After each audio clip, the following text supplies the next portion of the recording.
আসসালামু আলাইকুম, প্রত্যেককে স্বাগত জানাচ্ছি ফেরদৌস ক্লাসরুমে। আজকে আমরা কথা বলবো বিজ্ঞানের উত্থান পর্ব নিয়ে। তো গত পর্বে আমরা কথা বলেছিলাম বিজ্ঞানের আদি পর্ব নিয়ে। ষোড়শ বা সপ্তদশ শতাব্দীতে ইউরোপে পদার্থবিজ্ঞানের জগতে একটি বিস্ময়কর বিপ্লবের শুরু হয়। সময়টা ছিল ইউরোপীয় রেনেসাঁর যুগ। তার মানে বিজ্ঞানের উত্থান পর্বে প্রথমে যে সময়টার কথা এখানে বলা হয়েছে যে ইউরোপীয় রেনেসাঁর যুগ। কোপার্নিকাস তার একটি বইয়ে সূর্যকেন্দ্রিক একটি সৌরজগতের ব্যাখ্যা দেন। তার মানে সৌরজগতের ব্যাখ্যা প্রদান করেন প্রথম হচ্ছে কোপার্নিকাস। বইয়ে প্রকাশক ধর্মযাজকদের ভয়ে লিখেছিলেন যে এটি সত্যিকার ব্যাখ্যা নয়, শুধু গাণিতিক সমাধান মাত্র। তার মানে বইয়ে লেখাই ছিল যে এটা সত্যিকার ব্যাখ্যা নয়, শুধুমাত্র গাণিতিক প্রকাশ মাত্র। এটা কাদের ভয়ে? ধর্মযাজকদের ভয়ে। কেন ভয়? বিজ্ঞানীদের মারা হতো, পুড়িয়ে মারা হতো, অথবা হত্যা করা হতো, অথবা তাদের উপরে প্রেশার ক্রিয়েট করা হতো। এগুলো ভয়ে মূলত তারা এই সত্যিকার ব্যাখ্যাটি দেননি। কোপার্নিকাসের তথ্যটি দীর্ঘদিন লোকচক্ষুর আড়ালে পড়েছিল। গ্যালিলিও সেটিকে সবার সামনে নিয়ে আসেন। তিনি গাণিতিক সূত্র দেওয়ার পর সেই সূত্রটি প্রমাণ করার বৈজ্ঞানিক ধারায় সূচনা করেন। গ্যালিলিওকে অনেক সময় আধুনিক বিজ্ঞানের জনক বলা হয়। এখানে সুন্দর করে লেখা আছে যে আধুনিক বিজ্ঞানের জনক বলা হয়। মূলত অনেক সময় এটা বলা হয়ে থাকে গ্যালিলিওকে আধুনিক বিজ্ঞানের জনক। তবে সূর্যকেন্দ্রিক সৌরজগতের প্রবক্তা হওয়ার কারণে তিনি চার্চের কোপানলে পড়েছিলেন। শেষ জীবনে তাকে কারাবন্দী হয়ে কাটাতে হয়। 1687 সালে বিজ্ঞানী নিউটন বলবিদ্যার 3টি এবং মহাকর্ষ বলের সূত্র প্রকাশ করেন। তার মানে বলবিদ্যার যে সূত্র 3টি এবং মহাকর্ষ বলের সূত্র প্রকাশ করেন কে? বিজ্ঞানী স্যার আইজ্যাক নিউটন। সেটি বল এবং গতিবিদ্যার উপর ভিত্তি করে দেয়। সেটি বল এবং গতিবিদ্যার ভিত্তি তৈরি করে দেয়, অর্থাৎ বল এবং গতিবিদ্যা সম্পর্কে বেসিক যে বেসমেন্টটা তৈরি করে দেয় মূলত হচ্ছে তিনি মূলত বলবিদ্যার যে সূত্র দেন সেগুলো। এটা কে সূত্র প্রদান করছে? সেটা হচ্ছে নিউটন। আলোক বিজ্ঞান এবং অন্য আরও কাজের সাথে সাথে বিজ্ঞানী নিউটন লিবনিজের সাথে গণিতের নতুন একটি শাখা ক্যালকুলাস আবিষ্কার করেন। তার মানে এই যে আলোক বিজ্ঞান এবং অন্য আরও কাজের সাথে সাথে নিউটন লিবনিজের সাথে, অর্থাৎ নিউটন এবং লিবনিজ যুক্ত হয়ে মূলত ক্যালকুলাস আবিষ্কার করেন। তো এখানে তিনজন বিজ্ঞানী চিত্র দেওয়া আছে, কোপার্নিকাস, গ্যালিলিও এবং হচ্ছে নিউটন। অষ্টাদশ শতাব্দীর আগে তাপকে ভরহীন এক ধরনের তরল হিসেবে বিবেচনা করা যেত। 1798 সালে কাউন্ট রামফোর্ড দেখান তাপ এক ধরনের শক্তি, যান্ত্রিক শক্তিকে তাপ শক্তিতে রূপান্তর করা যায়। আরও বিজ্ঞানীর গবেষণার উপর ভিত্তি করে লর্ড কেলভিন 1850 সালে তাপগতিবিজ্ঞানের দুটি গুরুত্বপূর্ণ সূত্র প্রদান করেন, তাপগতিবিদ্যার প্রথম সূত্র এবং দ্বিতীয় সূত্র। তো এগুলো আমরা সামনে পড়ব। প্রথম সূত্র, দ্বিতীয় সূত্র তোমরা মূলত ইন্টারমিডিয়েটে গিয়ে পাবা, এইচএসসিতে গিয়ে পাবা।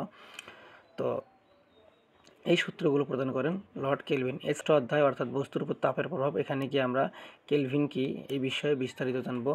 কেলভিন স্কেলে তাপমাত্রা কি, সেলসিয়াস স্কেলে তাপমাত্রা কি, ফারেনহাইট স্কেলে তাপমাত্রা কি, এগুলো বিষয়ে মূলত আমরা বিস্তারিত জানব। বিদ্যুৎ ও চুম্বকের উপর এই সময় ব্যাপক গবেষণা শুরু হয়। 1778 সালে কুলম্ব বৈদ্যুতিক চার্জের ভেতরকার বলের জন্য সূত্র আবিষ্কার করেন। অর্থাৎ বৈদ্যুতিক কুলম্ব চার্জের মধ্যে যে এক ধরনের বল রয়েছে, এই বলের জন্য যে বৈদ্যুতিক চার্জের ভেতরে যে এক ধরনের বল রয়েছে, এটা আবিষ্কার করেন সিএ কুলম্ব। অর্থাৎ এটা কত সালে আবিষ্কার করা হয়? 1778 সালে। 18 সালে আলেসান্দ্রো ভোল্টা বৈদ্যুতিক ব্যাটারি আবিষ্কার করেন। অর্থাৎ এটা সেখানে শুধু দিয়েছে ভোল্টা, তার মানে বৈজ্ঞানিক ব্যাটারি আবিষ্কার করেন। বৈদ্যুতিক ব্যাটারি আবিষ্কার করেন মূলত আলেসান্দ্রো ভোল্টা। তো 1820 সালে অরেস্টেড দেখান বৈদ্যুৎ প্রবাহ দিয়ে চুম্বক তৈরি করা যায়। তার মানে বৈদ্যুতিক প্রবাহ দিয়ে বা বিদ্যুৎ প্রবাহ দিয়ে চুম্বক তৈরি করা যায়, এটা মূলত দেখান অরেস্টেড। এরপরে 1831 সালে ফ্যারাডে এবং হেনরি ঠিক বিপরীত প্রক্রিয়ায় এটি আবিষ্কার করেন। তো এগুলো তথ্য এখানে দেওয়া আছে। এরপর চৌম্বক ক্ষেত্রের পরিবর্তন করে বিদ্যুৎ তৈরি করা যায়। তার মানে চৌম্বক ক্ষেত্রে যে পরিবর্তন করে বিদ্যুৎ তৈরি করা যায়, এটা মূলত দেখানো হচ্ছে ফ্যারাডে এবং হেনরি।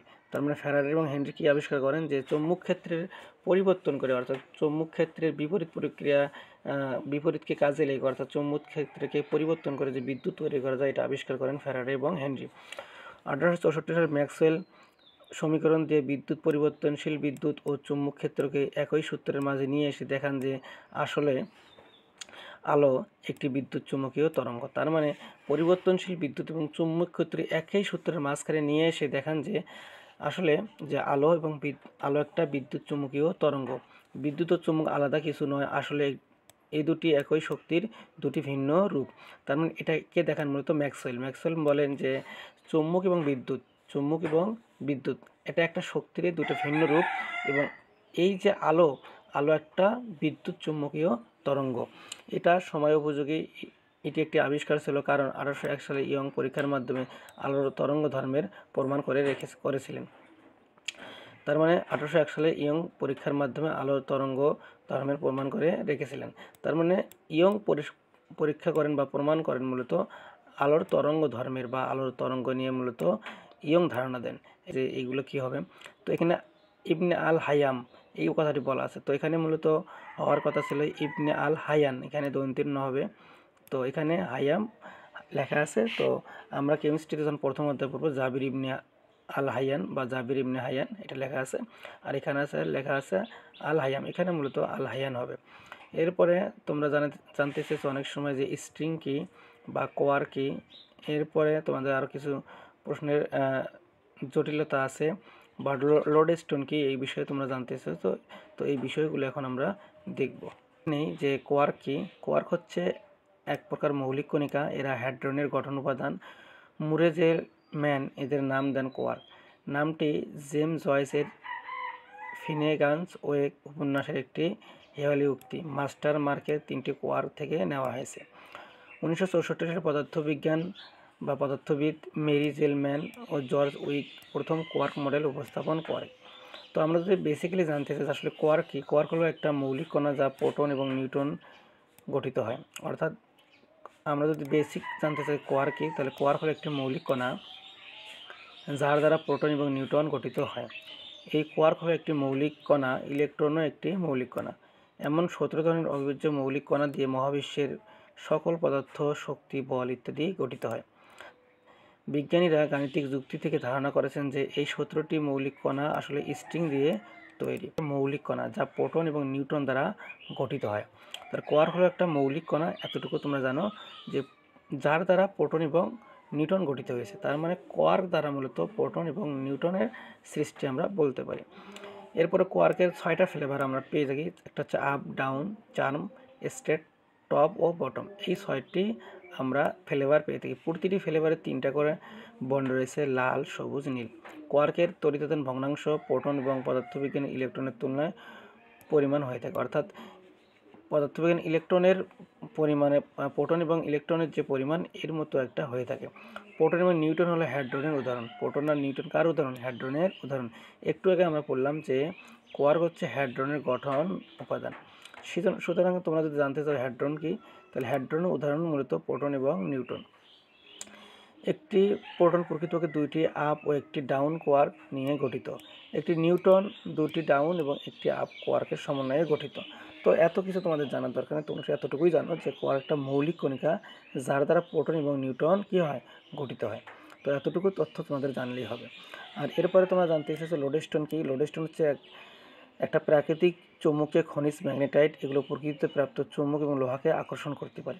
তার মানে ম্যাগনেটাইট হচ্ছে এক ধরনের পাথরের মতো কিছু একটা, যেটা লোহা এবং লোহা জাতীয় কিছুকে আকর্ষণ করে। তার মানে চুম্বককেও আকর্ষণ করতে পারে, লোহাকেও আকর্ষণ করতে পারে। তো এটা মূলত হচ্ছে লোডস্টোন, যে একটা পাথরের মতো যে কোনো একটা বস্তু যেটা লোহা এবং লোহা জাতীয় বা চুম্বক জাতীয় কোনো কিছু কী করে? আকর্ষণ করে। লোডস্টোনের তথ্য দেওয়া আছে, তোমরা এই তথ্যগুলো এখান থেকে পড়ে নিতে পারো।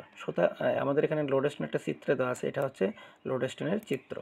তো এখানে দেখো একটা পাথরের মতো একটা বস্তু আছে এবং লোহা জাতীয় বস্তুগুলোকে এখানে কি করছে? এই পাথরটি এই লোহা জাতীয় বস্তুগুলোকে আকর্ষণ করেছে। আশা করছি তোমরা এটা বুঝতে পেরেছো লোডস্টোন কি। এরপরে তোমরা জানতে চাইছো লোডস্টোন কী দিয়ে তৈরি। এখানে আমাদের এই ব্যাখ্যাগুলো এখানে দেওয়া আছে যে লোডস্টোন কী দিয়ে তৈরি। আই হোপ তোমরা বুঝতে পেরেছো আজকের ক্লাসটি। যদি ক্লাসটি ভালো লেগে থাকে অবশ্যই চ্যানেলটি সাবস্ক্রাইব করে বেল বাটনটি অল প্রেস করে রাখবা। Thanks for watching. আসসালামু আলাইকুম।